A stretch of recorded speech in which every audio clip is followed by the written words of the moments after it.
Welcome to the Health Detective Podcast with Roberto Parker. Join strength and conditioning expert Roberto Parker as he shares his over 35 years of experience in training athletes and helping people achieve their fitness goals. Now here's your moderator, Chris Whiting, with Coach Roberto. Once again to the Health Detective Podcast. It is so exciting to be here. Every time I get to do this podcast, I get psyched because I know I'm going to learn stuff that will change my life if and only if I implement it. And I'm going to learn this stuff from the man seated to my left, Roberto Parker. How are you, Coach? It is a great day to be alive, Chris. Oh, yes, it is. You know, I started my day out at 5:30 this morning with a strength and conditioning class. Yes. That was not run by you. By my son. But it was run by your son, Wyatt, who I must say is, he started out really nice, and he's getting more and more like you the more we work with him. I don't know if I like the sound of that, Chris. No, it's great. Wyatt does an awesome, awesome job. You know, and we go to this class because it's not a secret. All of us in the class, me, my wife, you know, Monica, Chad, Mary Leanne, we're not getting younger, right? Correct. But we would like to look like we're getting younger. And part of that is we don't want the paunch. We don't want the saddlebags. So I think a big question a lot of people have with health, with conditioning as they get older is it possible to lose body fat and to gain muscle? And I think that's got to be like number one, number two question people have when they get into health and fitness. Absolutely. It is possible, but it's very hard to do at the same time. Mm-hmm. The body is not a very good multitasker, in spite of what women say, that they can multitask. The body does not multitask very well from a biochemical perspective. I like to look at it as partitioning. You have to break it up into different cycles. There are some occasions where you have to exercise more, exercise less. Eat more, eat less. And I call it cycling between those four components. But it's going to be different for each person. Okay. Because each person responds differently because we all have a different metabolic type. Let me explain. Metabolic type is this. There actually is a book called Metabolic Typing, which I got certified in several years ago. But metabolic type consists of how well you can detox. It consists of blood type. It consists of neurotransmitters, how well your nervous system is functioning, how well your immune system is functioning, your body type, your muscularity in terms of your body composition, and even to a point, your ethnicity. Because let's go back thousands of years. Eskimos who lived like real Eskimos, what were they eating primarily? Fish, walrus. Were they eating any vegetables at all? Probably not. Of course not. Because what kind of vegetable can you grow in the North Pole? I don't think there's any kind. Absolutely. Yeah. And so those people survived for years and years and years in a very healthy way and had good longevity based upon the way they ate. Now let's go further south to the equator. Okay. And look at some of the tribal people that lived in South America, Africa, and those countries. What are they eating? It's a lot more what down there? Well, a lot more vegetables. Absolutely. Yeah. There's a lot more vegetation, correct? Yeah, right. So you have a lot more vegetation, fruits, berries, nuts. They're still eating animals, but completely different. It's how we've evolved over thousands of years as human beings and species. Now, you take that Eskimo and put him on a South American type of eating plan, that may not go very well with that person. It may biochemically not set very well, and vice versa. You take a person who is from the South America, African, the equatorial part of the world, and put them on an all-fat eating plan in the North Pole, that may not sit very well with them either.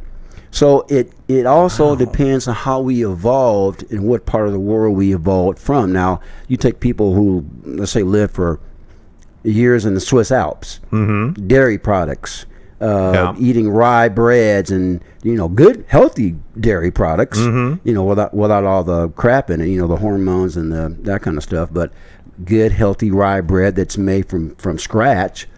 But there are some people who cannot consume dairy. Why? Because they're lactose intolerant.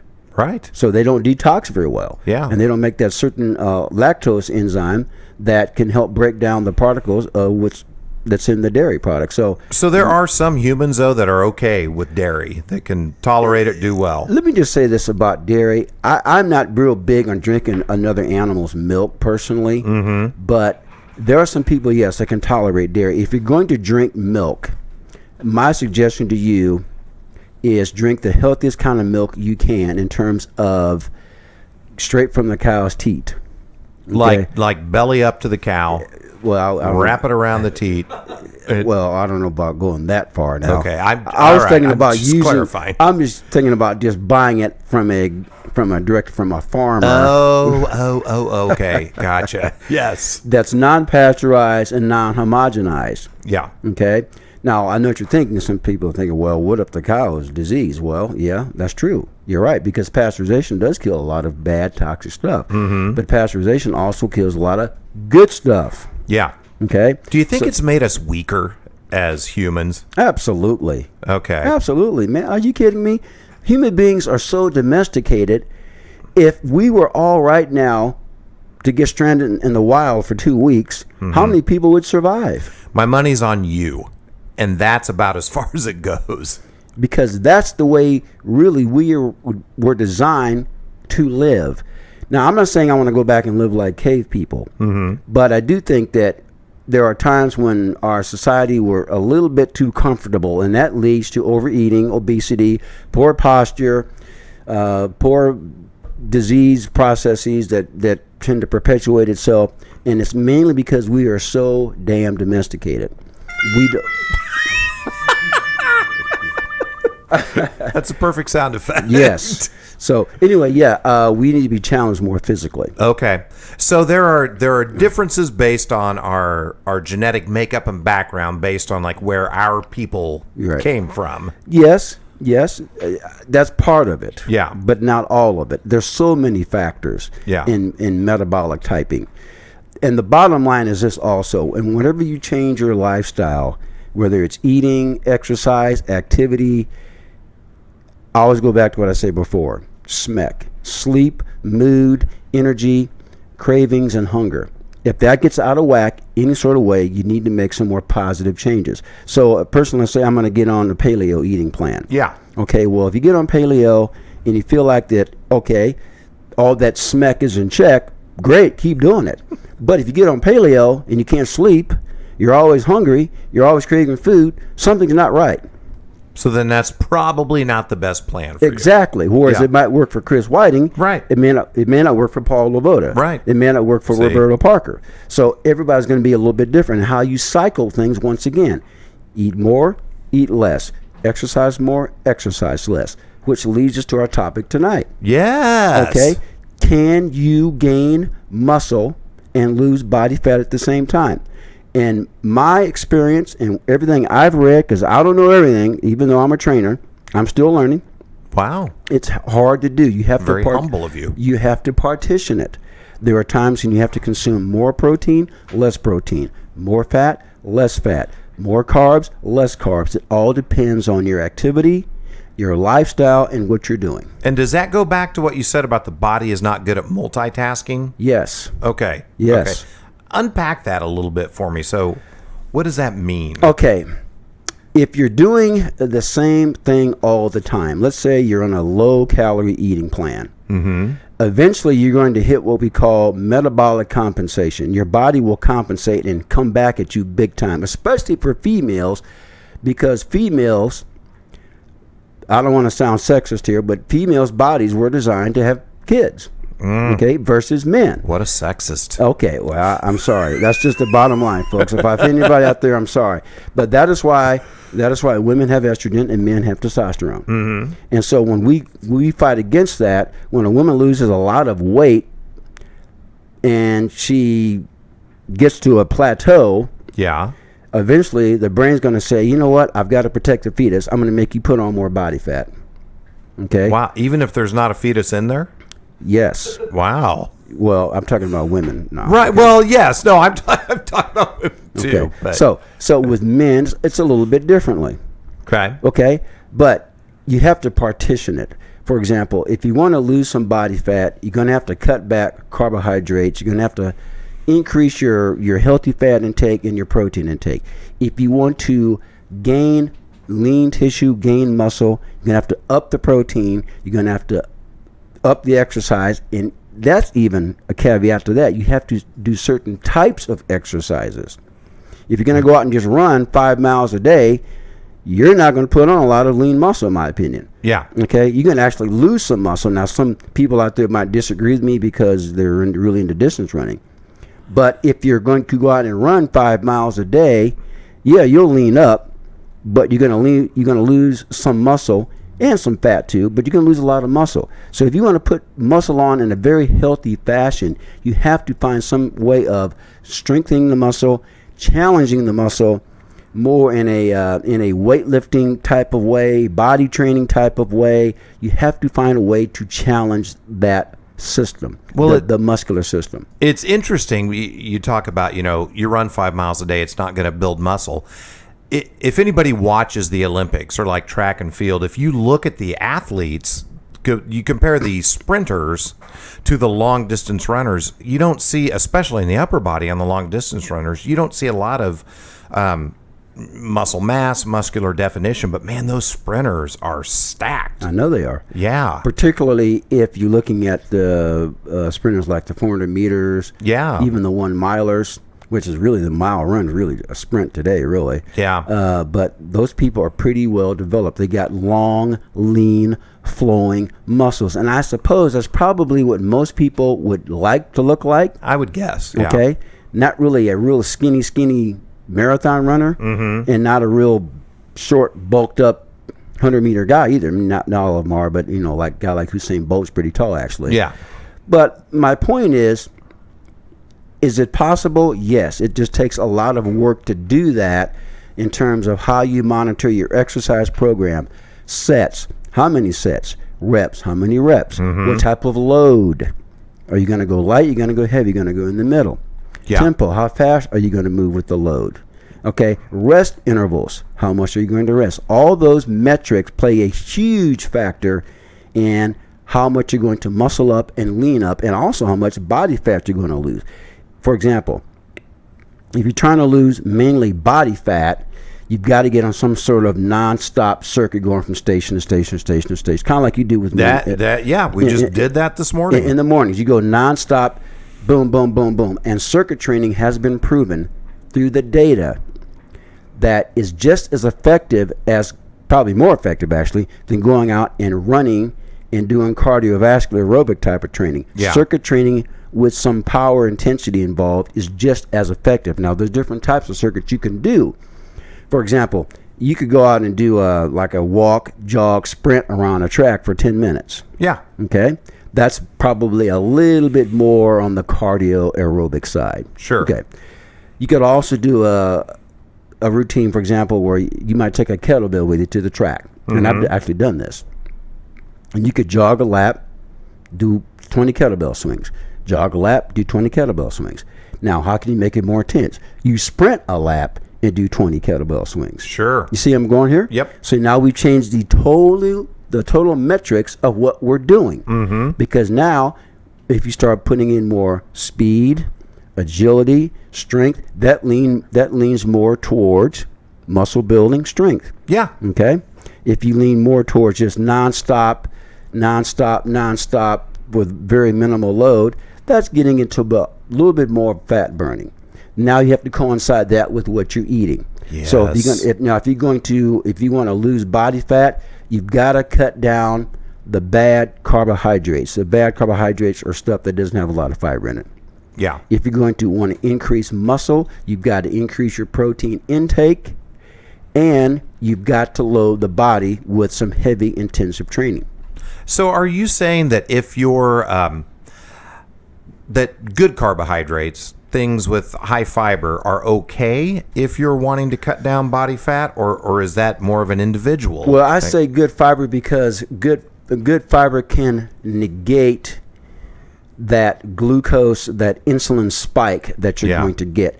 Insulin plays a huge role in how much you're going to gain or lose in terms of body fat and muscle. There's three things that are important: insulin, growth hormone, and cortisol. Okay? When insulin and growth hormone team up together, you're going to lean up big time. Oh, wow. Okay? Now, when insulin teams up with cortisol too much, you're going to lose muscle and you're going to retain a lot of fat. And cortisol is what they call the stress hormone, am I right? That is, okay. But to some extent, we need cortisol to help us build muscle too now, because cortisol actually, in the acute phase, is more of an anti-inflammatory type of hormone. When cortisol is chronic, teamed up with insulin, now it becomes more of a inflammation type of hormone.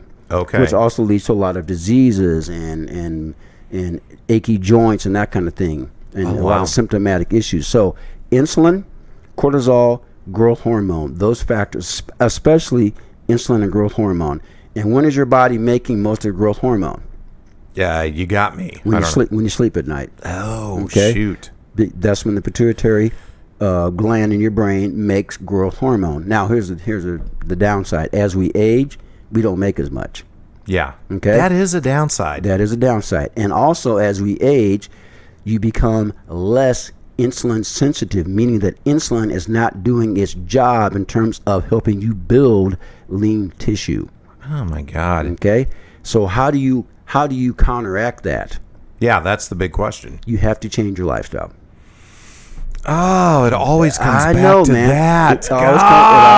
It always comes back to, for example, when you're young, you could eat anything you want practically. Amen. And probably not put on hardly a pound of body fat. Yep. But as you age, guess what, baby? Yeah. It doesn't work as well. That's when you have to be more cognizant. That's when you have to be more into doing your research and hiring a professional like myself to help you set up a program. So if somebody wants to talk to you, and I'll put out my own 2 cents here, but going to Roberto's, working out has changed my life. I feel better. I feel stronger. I feel more vibrant and alive.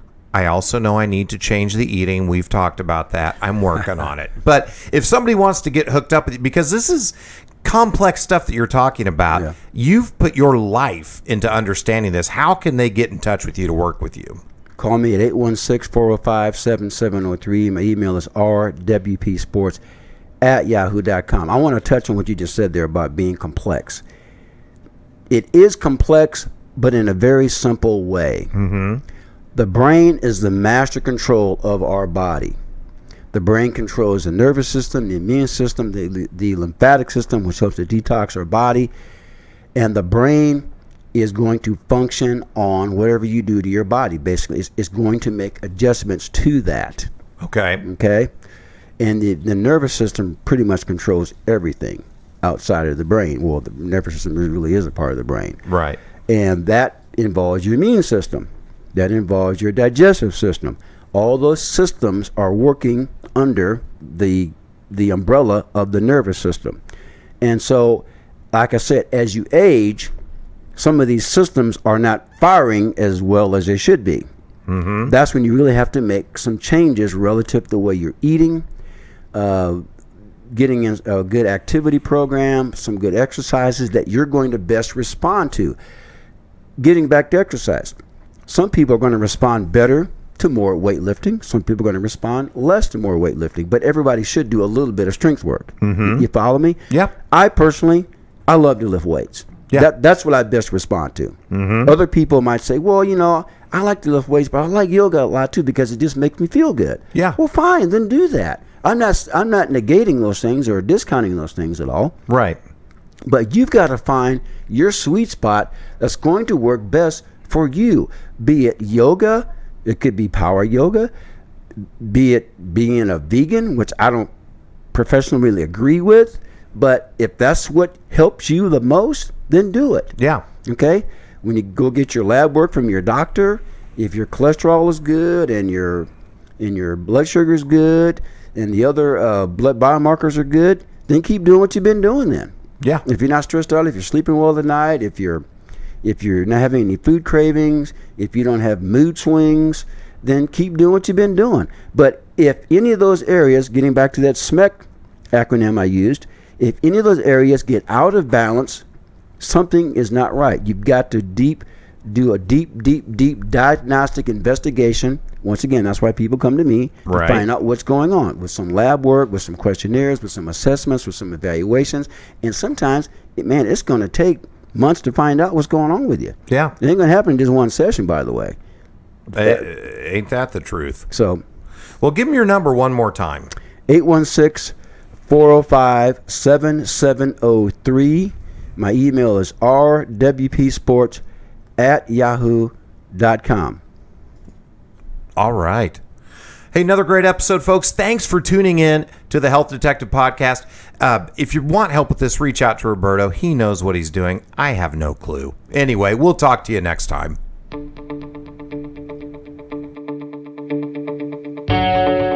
Thanks for listening to the Health Detective Podcast with Roberto Parker. You can contact Roberto at 816-405-7703 or by email at rwpsports@yahoo.com with any comment or question you may have. Join us next time for the Health Detective Podcast with Roberto Parker. The Health Detective Podcast with Roberto Parker has been a KCTK production, produced by Roberto Parker, Chris Whiting, and Paul Lavoda. All rights reserved. For more information and content, email us at kctkradio@gmail.com.